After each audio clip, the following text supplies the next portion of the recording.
Talk about everything, play music in between. Tune in and enjoy Chad's underground scene.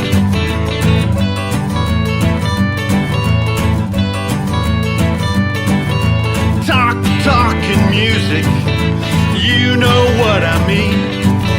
Tune in and enjoy Chad's underground scene.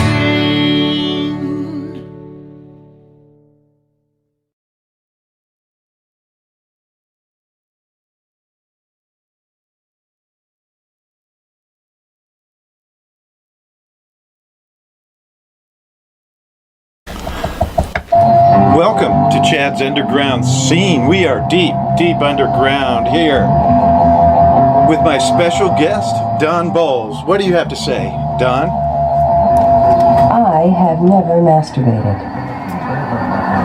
Absolute true story there. So let's start at the beginning of your music career.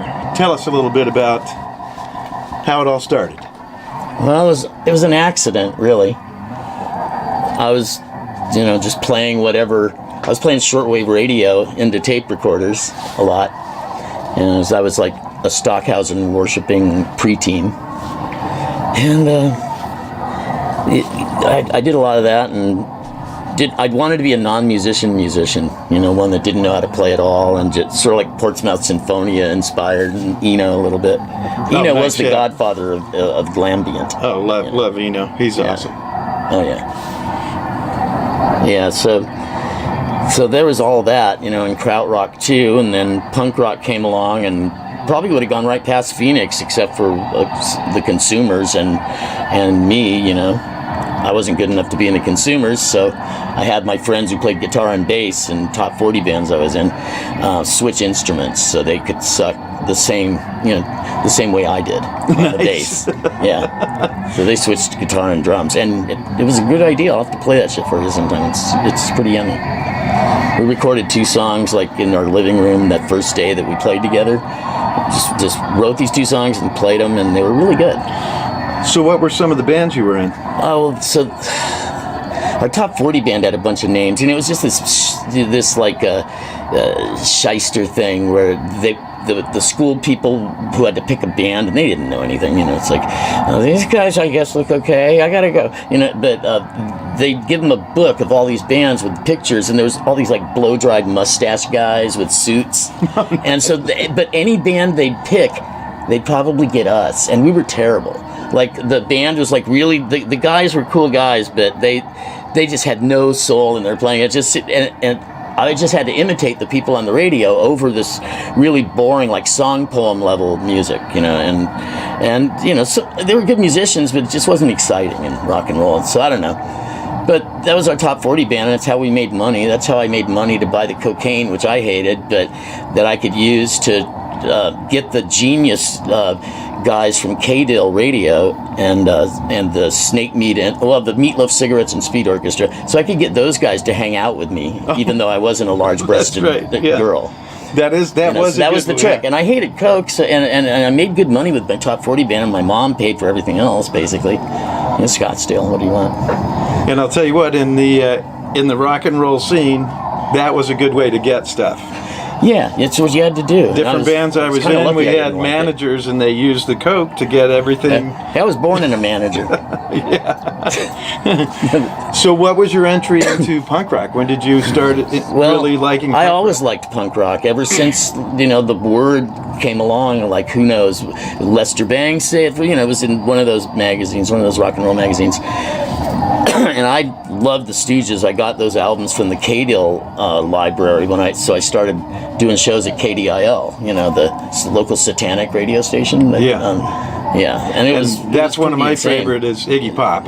So it was like a pirate station. We got all over town because we were on a mountainside, and the whole city of Phoenix is in a valley. So 4 watts got us everywhere. It sounded real until you noticed it was really weird. Awesome.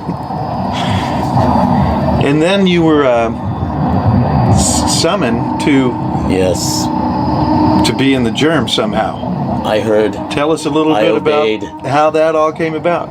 Well, So my band, we were playing shows. I was in another band too called the Exterminators, who were really young kids, and Rob Graves had moved to Phoenix from Detroit by that time, and he was playing with our band, and he was playing with the Exterminators too. Their bass player quit, and they didn't have a drummer, so I played drums, Rob played bass, and it was a really good band. You hear that CD now, it's it's kind of okay.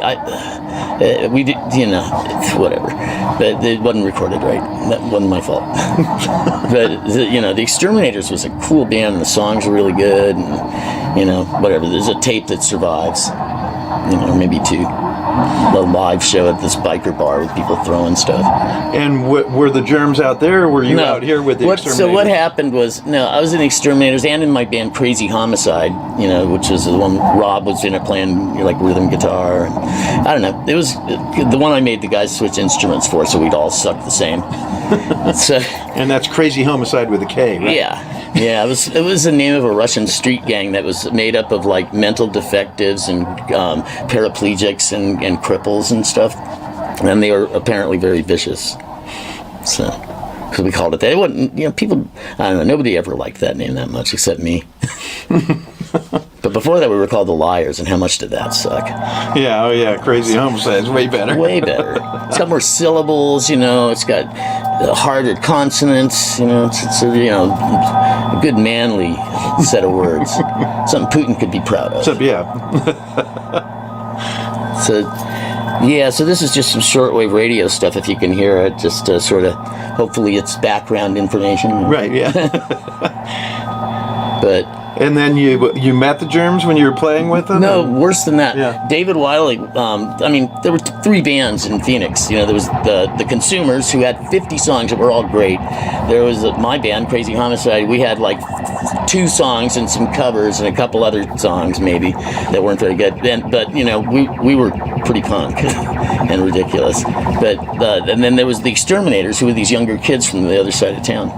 And so, except for me and Rob, we were the old people at like 19 and 20. Yeah, right. And so, yeah, exactly. That was the oldest people. That was old in the punk scene. It was, yeah. It was Phoenix and L.A. were that way. New York, it was like you had to be over 30 to be into punk rock. Pretty much, this is how it was. Deborah Harry, no one even saw her except on the Wind in the Willows album cover until she was 30-something years old. She was 33. Yeah, and then we were all sneaking out to go to those punk shows. Yeah, well, I wasn't by then. I was the old man of the Germs. So what happened was David Wiley from the Consumers, he and Paul Cutler and a couple other people, we all bought import records anyway, and we had to go to L.A. to get them because you couldn't really order them that easily from Phoenix. And so we'd go to L.A. on record foraging trips, and one day this girl, Debbie Durham, who changed her name to Debbie Dubb, and she moved here, and then she married that Peter Urban guy, the Dills manager. Mm-hmm. Man, that's a brave girl. But he's a nice guy, though. But like,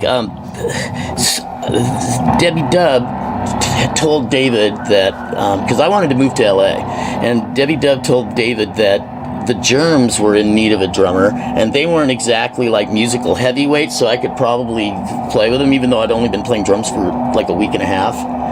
And, but it was good, it was just like, I just broke everything all the time. And you were aggressive. It's awesome. It was kind of aggressive, yeah. I tried not to be, but, it didn't work. No, you have to play with I heard me trying to be laid right? back. I was doing a Yoko cover with some people the other day, and I'm still like, it's fucked up. Oh yeah, you can. It's in your I just soul, got right? it. Yeah, I got something really mean that's got to be said with like drums for some reason. Yeah, I just gotta say it. Say it with music, and it's good. Say it with words, and you can get slapped. You're in all kinds of trouble. Yeah. Right? Yeah, that happens so much. It's crazy. Music is supposed to be evil. Because it's an evil that we can generally live with, It's not going to actually hurt us. So now we are going to break away to a video with Don Bolles. I would do that like every day, a couple of times if I could. So really, I don't blame you. And when we come back, we're going to talk about the Germs and some of your experiences with the Germs. Excellent. That sounds like a great time. I hope I can make it. $50 a bottle. Can you believe this tacky whore? do it there. Do it from the kneeling position. That's more appropriate.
To be king, but you stood in the way. I was never quite king.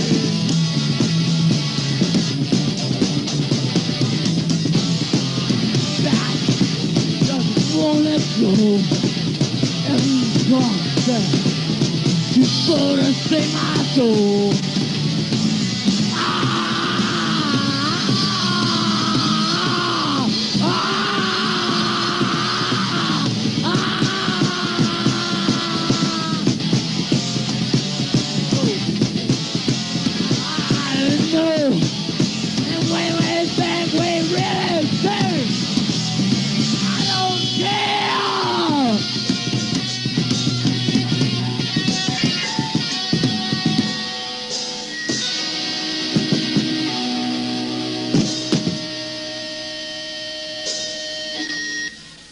All I want is a beer and damage. Okay, we're back. Yeah, I was noticing that. This is great. Demolecularization is fun. It's a lot more fun than it is to say, actually. But, it's good to be back. So tell us about the germs. Well, first of all... Anal sex is perverted and sick. Oh, I meant don't ask me how I know. Yeah, and I washed those germs off. Yeah, I meant Now, the band. Oh, the band, the germs. Yes. Yes, indeed. Well, what happened was Debbie Dub gave David their phone numbers to give to me, and they didn't know how terrible I was at drums, But my intent was good, and it was probably a lot of fun to watch and listen to. But for me, it was just it just hurt. It hurt a lot.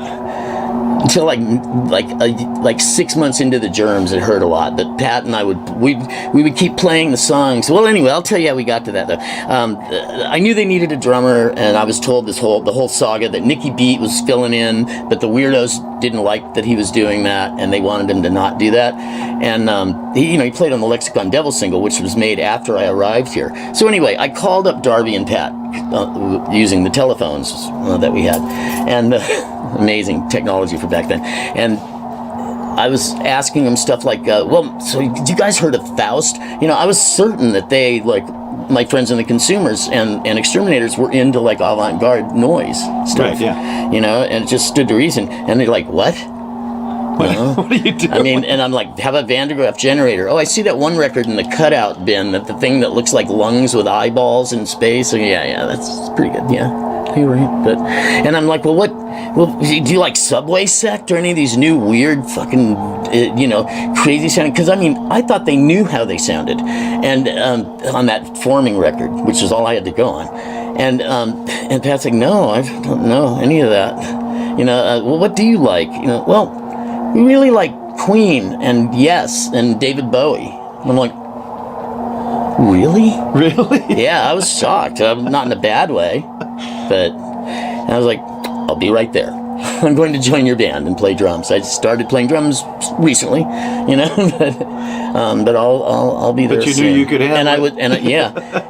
And a guy gave me a drum set. That was one of my record store friends that I had. My mom actually bought me his collection when he sold it to go join a Buddhist monastery. And he had a drum set that he found in his backyard, and he gave it to me, like sort of. I was supposed to pay him $100 down the line, but I What a kind of store. never did. Yeah. But it was that little Sonor kit that I used for the early days of the Germs before I got the big white, Alice Cooper guy looking set. Right, yeah. It's a beautiful set. But yeah, thank you. I just had them done. But I think this Paisley really brings them out. Yeah. But I was getting a check, from the government for when I turned 21.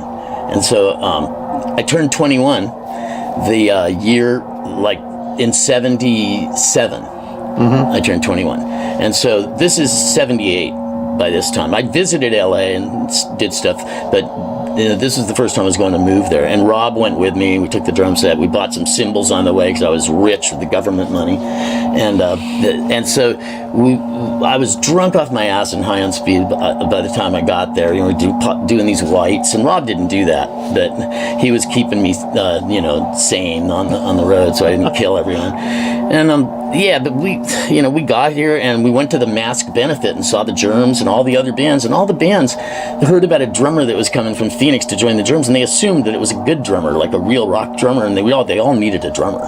No one wanted to play drums because it was punk rock. You could play guitar or sing, even if you didn't know how to do anything, and not like the old days. So they all asked me, like in the elevator, I got cornered by like 4 or 5 people, like the Robbie Poshboy and Dim Wanker from F Word and Craig Lee and Alice from the Bags and some other fucking people too. And it's just like crazy. And they're saying, you got to play drums for us. The Germs are a joke, They have nothing. We have management, label interest. And I'm like, I don't want to do. That's not what I'm doing this for. I don't want to do that. I don't want those things. Yeah, you want to do something you love. I wanted to play with the Germs. I came here specifically to play with the Germs, and that's what I'm fixing to do, and that's what I did, and I'm glad I did too. Nicky kind of, I don't know.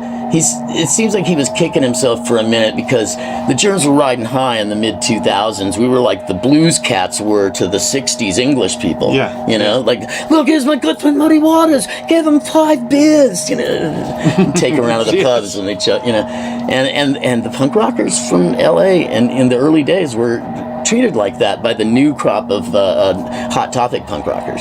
Yeah. Mm-hmm. So it was pretty swell time to be an old punk rocker, and I was like, this is how the blues cats felt. Oh yeah, and it lasted for quite a few years. It was not a short time. Right. And still, I could still go to fucking any weird place on Earth, and someone's going to recognize that I'm the guy from the Germs one way or another. If I'd have to fucking tell them repeatedly in their language,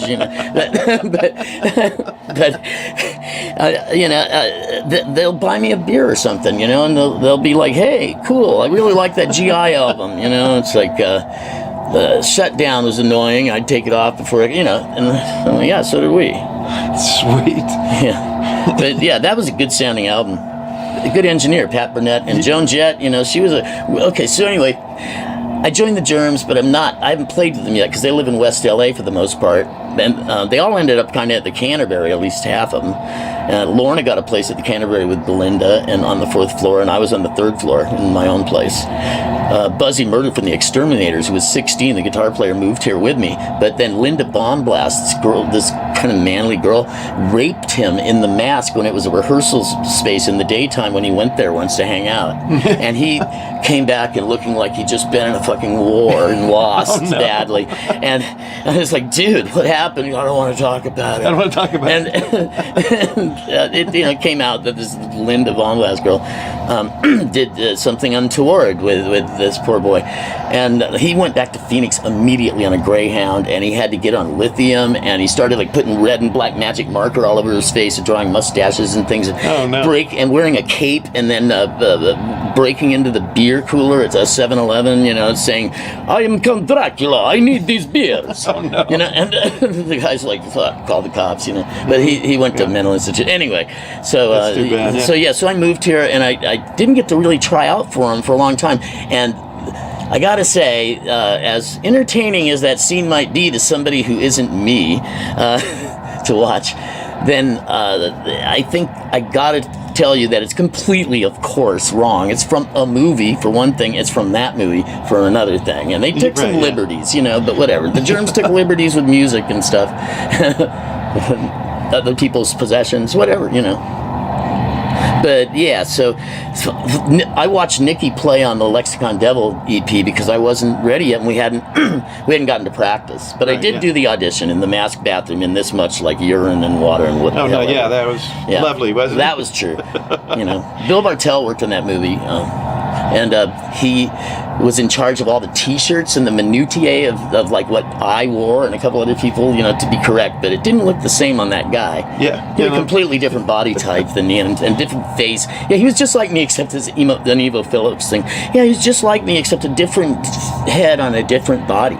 And then I think they moved the bathroom from the mask over to the Cafe de Grand. Oh, I God. think they just moved it over there, just a few blocks over. Oh yeah, it worked just as well there too. But yeah, you know, I was a germ. I was doing non-deuce, clap, clap, you know, with everybody. And it was funny because Geza and Pat were both I thought you brought the amp. No, I thought you were going to bring the amp. Oh shit! And then they went straight in the board with Pat's guitar.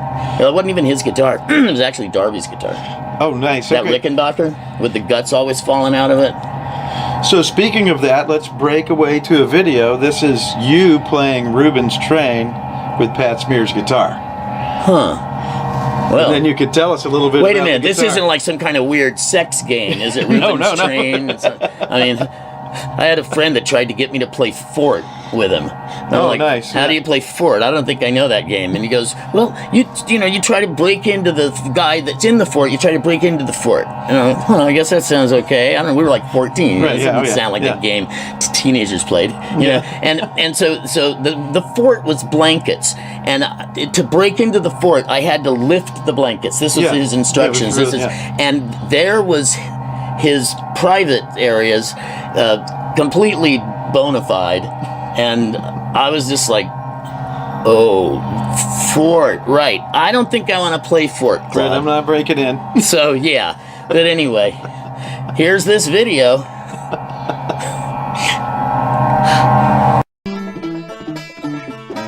Reuben's Train, y'all.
So tell us about Pat Smear's guitar. He's one of my favorite guitar players. So Well, I'd love to hear about him as well. This wasn't Pat Smear's guitar that we were talking about that he played on Lexicon Devil. He always played Darby's guitar.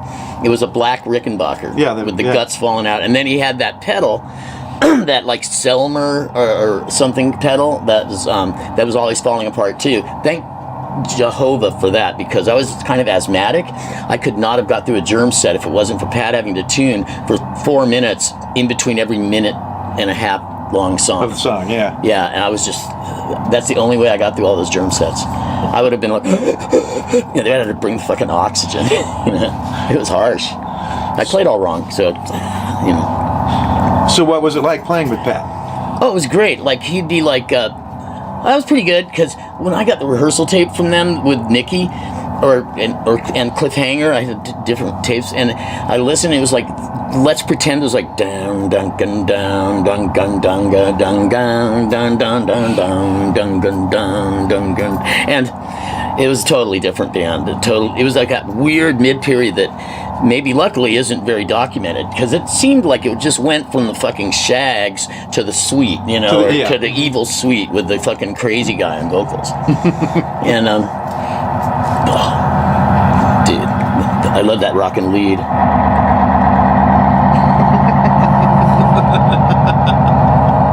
That's the shit. So he would say, that was really good, but can you play it faster? And I'm like, yeah. Can you? He's like, yeah. And we all knew Lorna would just do whatever, as best she could. And she got really good after a while.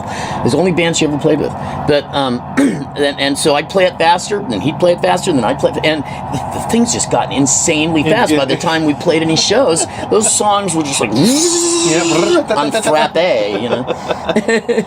It was pretty hardcore, I guess you would say. And except we didn't use the forbidden oompa beat. Oompa, oompa, oompa. Oh, right. It's like country line dancing. Come on. And you had the... Except they had to color outside the lines because they were too drunken and stupid. And then the wusses now, they need a double kick pedal. We were drunk and stupid. You were doing too, it on different. a single kick pedal. It's all single kick. I need a double kick to do that shit now too sometimes. But I can still do it on single kick. Once you figure out how to do something, you can usually just sort of do it. And you make it move, right? Make it... I got playing with Ariel Pink really cured me of my horrible tempo problems. Like, if any of you ever make the mistake of listening to the 45 Grave album, it's full of tempo irregularities from me, because our manager was stupping my girlfriend. I had this beautiful, like, young teenage girlfriend, and we were junkies, and we were living in my van. It was not the best life right then, but we were living in my van in the Capitol Records parking lot, so it wasn't that bad.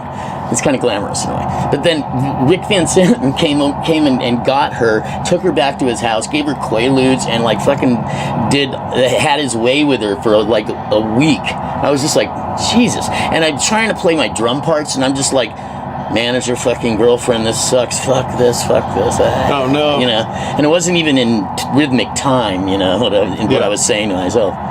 So I was really all over the place. Some of the songs were way too fast. Some parts of the songs were way too fast. Some too slow. But anyway, playing with Ariel, it's like everyone in that band is a better drummer than I was. When I started doing that a few years ago, I'm like, damn, this is amazing. All these guys can teach me all these things, and so I learned a lot. And now I don't even usually need a click track or anything. People, session work. Hey, I play some all different styles.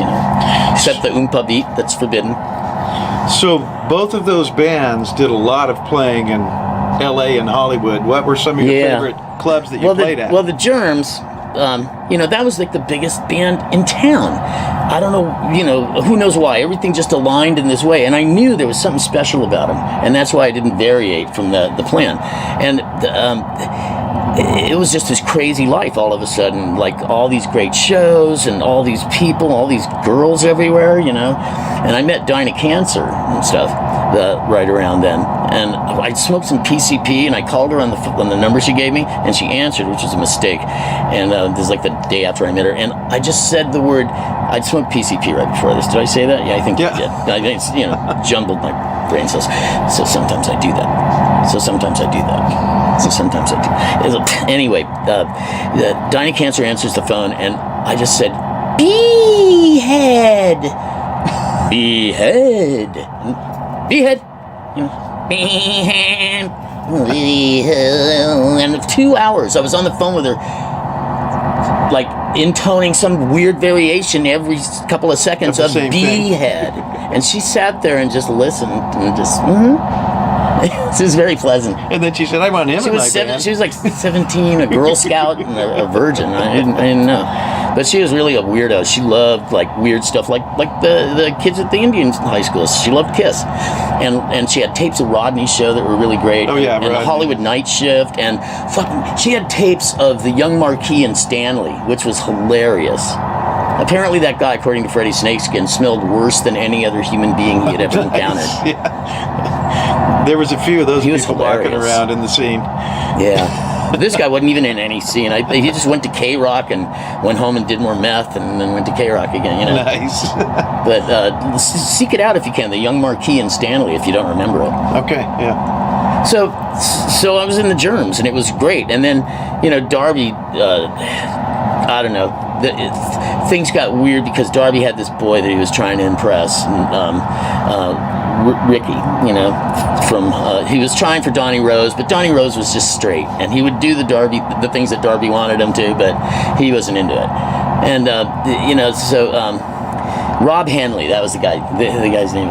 So Rob Hanley was his next love, and he was really trying for that. And this was like way past the days of, I mean, I wrote a fucking book about the guy. He's pretty special, you know. He sounds like a dork when I talk about him in this stage of the things, because, you know, he kind of was by then, a lot of the times. And so I was making out with Amber, for fuck's sake. But she's a wonderful girl, but damn, that was really harsh to see that. Right, yeah. And it was kind of scary. It's like, man, there, but for the grace of every fucking thing in the universe go I. You know?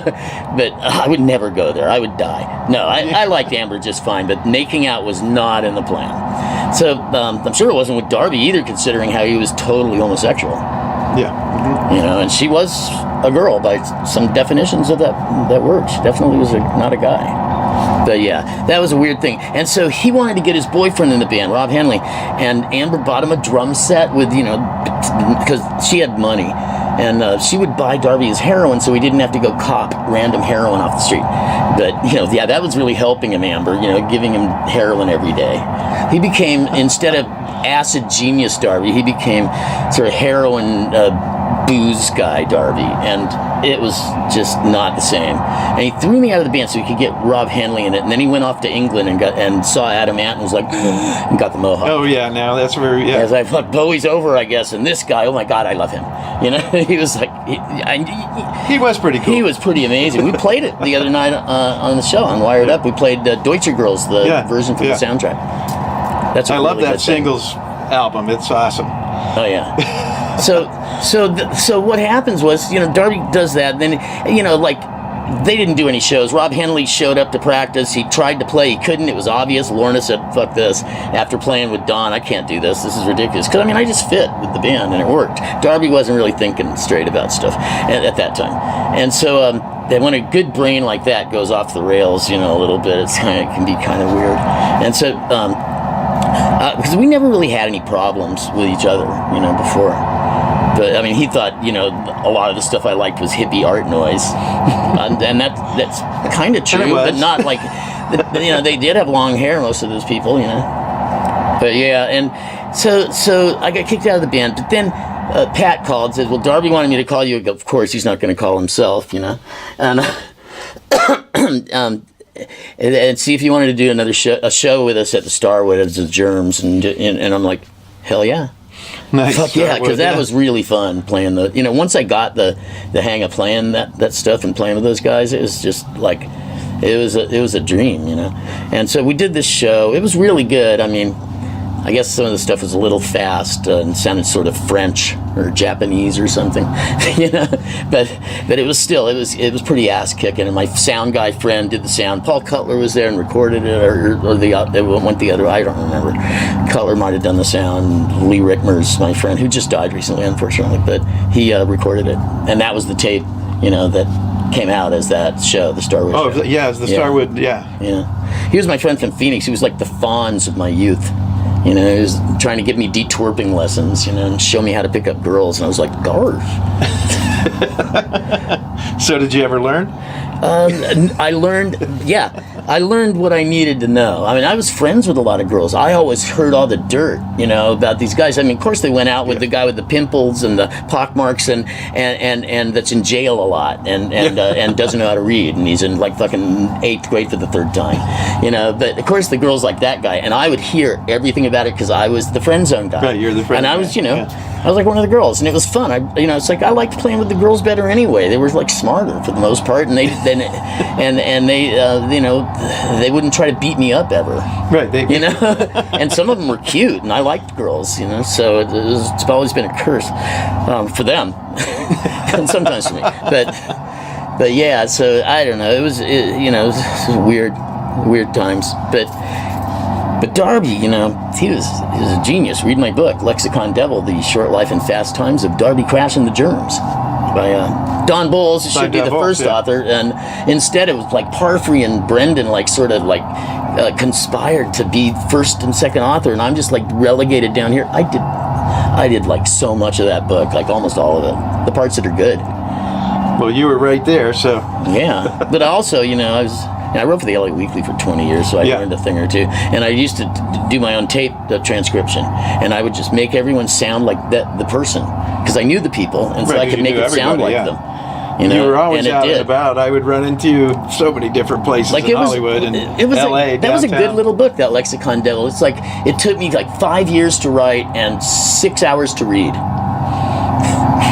That's how it is, right? Yeah, but it takes forever, right? You know, it's good. It's right up there with Please Kill Me or No One Here Gets Out Alive, except it's like a pamphlet compared to what I wanted it to be. I wanted it to be like No One Here Gets Out Alive, you know, that level. But no, hard to get people to talk about the Germs, especially people that knew stuff. Right, yeah. So anyway, it was a weird twisted loyalty that was weird. Yeah, it was weird though. But yeah, it was like nothing else. And Darby said, "You know, I'm only doing this show so I can get enough money to buy enough heroin to kill myself, right?" And we're like, "Yeah, sure, Darby, we've heard this before. Right. Now let's do that. Let's do that new one, My Tunnel, again. You know, and we got this. And I thought we were going to get back together. So did Pat, and we were going to do shows. Things were going to be like they were. Blah blah blah. You know, that kind of TV movie. That's a better TV movie than the one they made. But you know, and it was like." Then he gets the money, goes and buys the fentanyl, which is what it was back then. We each had our different French connection. We had different heroin crowds. Anyway, Darby went to this guy Fabrice, who I presume is dead or gone or something then, or at least out of the business. And his dope was fentanyl, and I would see people that never fucking OD on this shit, and I was like, don't get. That's crazy, and it's happening a lot now. Yeah, it's crazy. Yeah, so I don't know. It is crazy. Like what? I don't know. There's some porn girl just OD'd on fentanyl. They didn't even say she was hooked on narcotics. They said fentanyl. Yeah. Man, that's harsh when you're up there. It's like, I guess heroin was used to get people off morphine. You know, at first. Right. Yeah. It's weird. And I think a lot of people don't know what they're doing with it, right? So that's half the fun. It's like the Dunning-Kruger effect. It's like the things you know the least about, you think you know the most about, because you don't know that you don't know. You know, and it's pretty crazy. Yeah, I have some friends that are sober now and straight, and they tell me about how great they were at taking drugs early on. I was great at it. I could have been better. I didn't have the dedication that some of my friends, R.I.P., did, you know. But, you know, I liked the acid a lot, you know. You just couldn't do it all the time and play drums and these bands with structured things. But anyway, so Darby's dead, no more Germs. The Germs was the biggest band in Hollywood, and in some other places we were legendary. And then it was just gone. Amazing. And Darby Crash was an icon. You know, it was amazing. He built that legend. He did that whole thing. To this day, I think he probably the most recognizable. He did that. Punk rock he star, did it on purpose, and it was nothing to him. You know, it was just he could talk to cops on heroic doses of acid. You know, and they bend them to his will. It was crazy. But anyway, so there's a huge void in the LA scene, and I was booking the band at that time because it was new.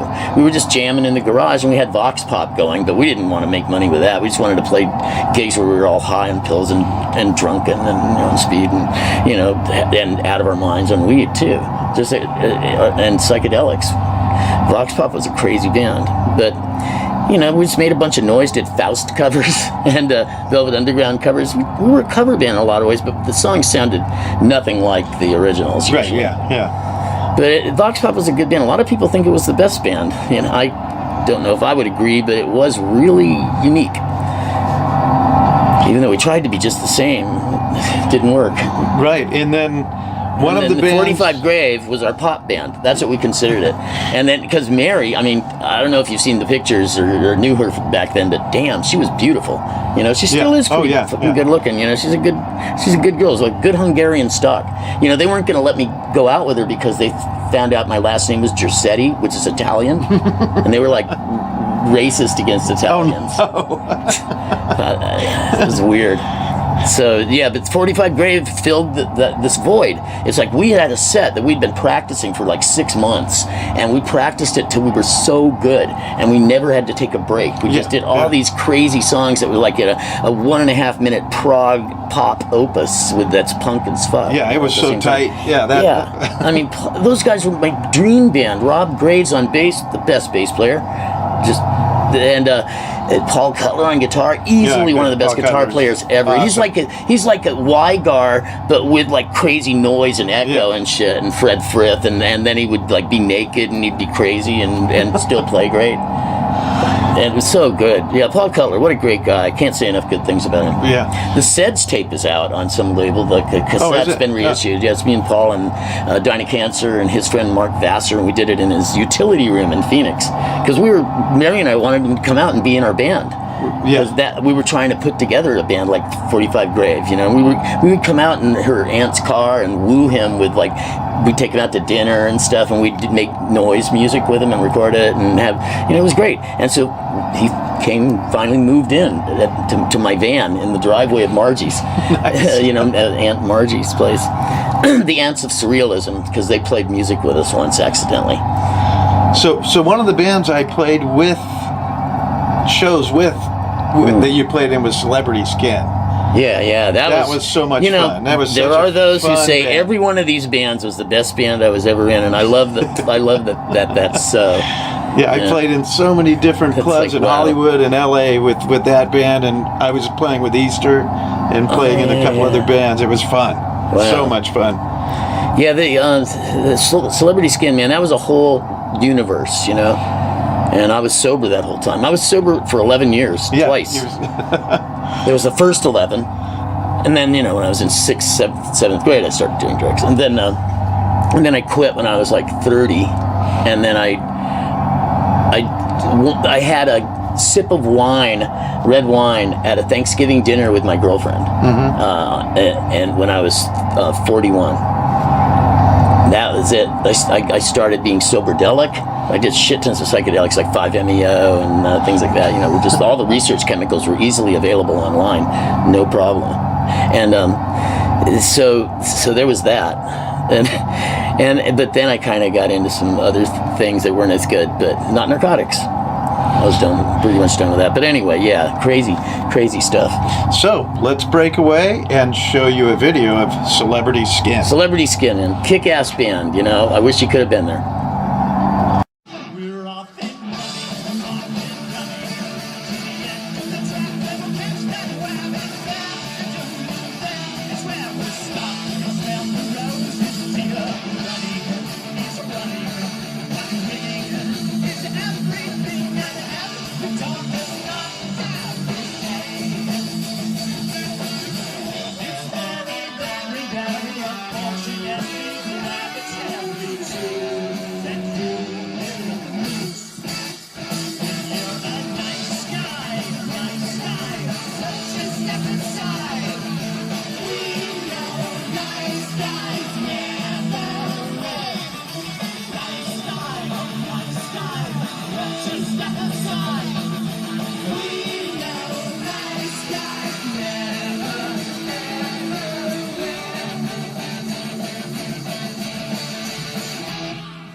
Right. Okay, we're back. Yeah, so with all this talk of Hollywood, I just, in LA, I just recorded a record with Paul Rossler, Oh, nice. and I wrote a song about Hollywood, about 80s and 90s in Hollywood. Yeah. So, Weird time that can only be evoked through weird artistic means, and you can't really explain it in regular words Right, and, yes. on paper or something. I had to be there. so let's break away and we'll play the song. It's called Hanging Out in Hollywood. We will play the song. It'll be great. I would like to thank Paul Rossler at Kitten Robot Studios for recording this song for me. All right. This song here is called Hanging in Hollywood. You can I go like ahead. the glasses. You can I go like ahead the and thank him. glasses. Yes. I know you really liked it, so you should.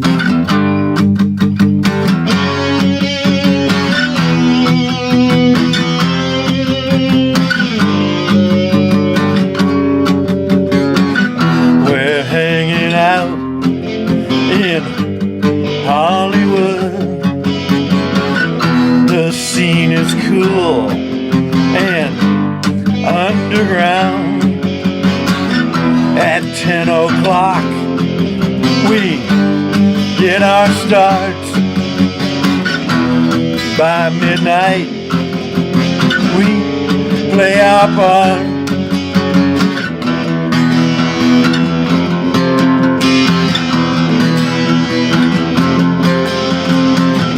We're like vampires. We come out at night. The zombie zoo is in our sight. Death rock punks and the tragically hip. You know I never get sick of it.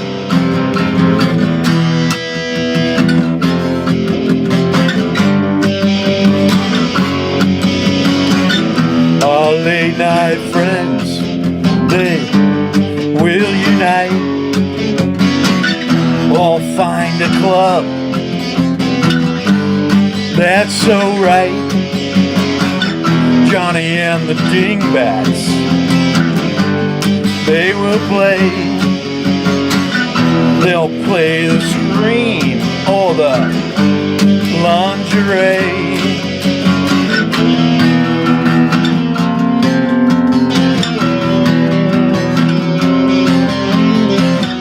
We're like vampires. We come out at night. The zombie zoo is in our sight. Death rock punks and the tragically hip. You know we never get sick of it. Hit it.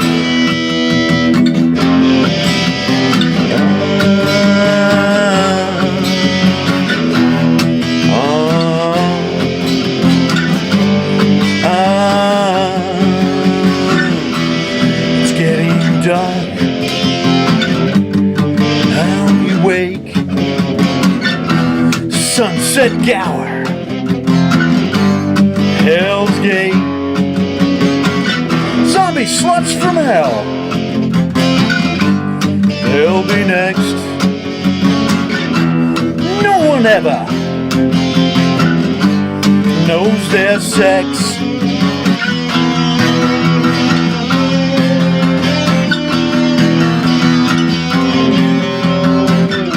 We're like vampires.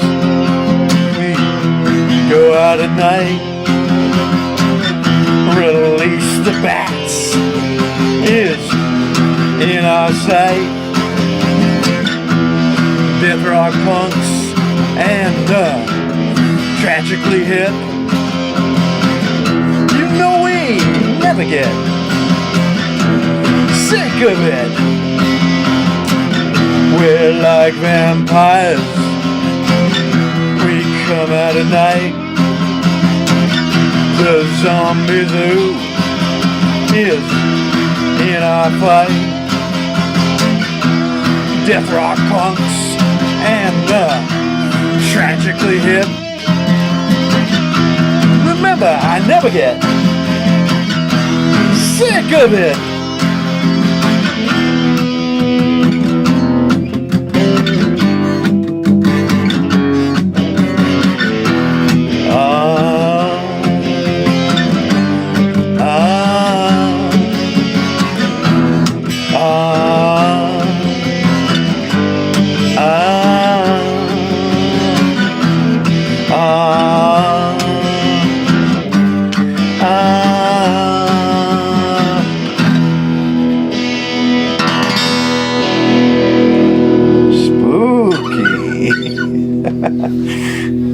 Thank you very much.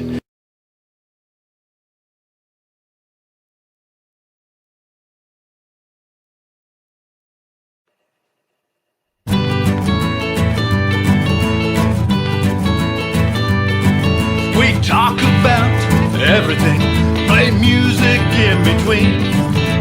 Tune in and enjoy Chad's underground scene.